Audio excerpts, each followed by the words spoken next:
Alright, so chapter 19 of Exodus. It's a doozy of a chapter. It starts off with the Lord calling out to Moses and explaining to him that if him and the rest of the Israelites obey this new covenant, then they will become his treasured possessions, a holy nation, a kingdom of priests. And as Al said, like, he's not only saying this to the Israelites in this exact moment, but also as he's referring to the body of Christ, that as believers, if we revere God as king, if we obey his commands, like, we are his holy nation.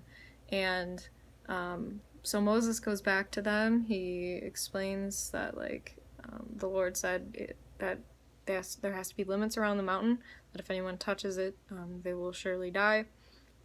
And he commands everyone to prepare themselves outwardly for this event, which I thought was interesting. They're in a way making themselves like as pure as they really can in this moment in time, in order to be prepared to face God, or at least the voice of God at the top of the mountain. So an interesting thing that stood out to me was I actually recently watched this video. This might not be anything new to you guys, but it was to me, that there is this mountain in Saudi Arabia that a lot of Christians and even scientists and also the people that live in that area view this mountain as being the true Mount Sinai, not one that was in Egypt. And there's like surrounding evidence. There's, carvings of cows and stones. There's this rock that is split. Like, there's these surrounding evidence that causes people to believe that this is the actual Mount Sinai. And what's interesting about this is that it's extremely heavily guarded at the base. The guy who did the video actually tried to get as close as you can and ended up being shot at. So I think it's interesting that, like, back in this time, the Israelites weren't allowed to get close to the base. They couldn't touch it or anything.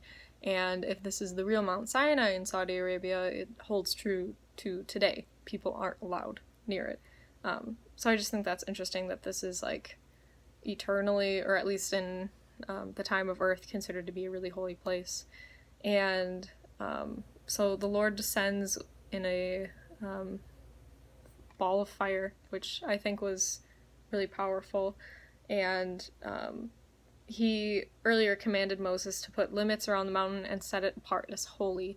And I think this is interesting because we've been discussing God's holiness a lot, and this is a good, like, visual representation that God is not only set apart from the Israelites, but he's set above. He's high above them on this mountaintop where they're not allowed to touch it. He comes down with, like, in a ball of fire, maybe not a ball, but he descends with fire, which is appropriate to his nature, because he's often described as, like, he's a consuming fire.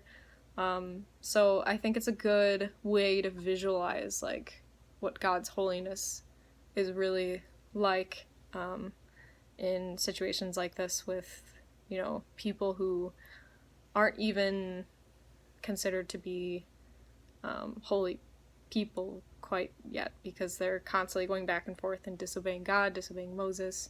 But obviously next we have the 10 Commandments coming up, and they've already vowed to obey them, so we'll see how that goes. If you guys want a link to the video, if you want to see it or already have seen it, just let me know and I can put that in the group chat. And yeah.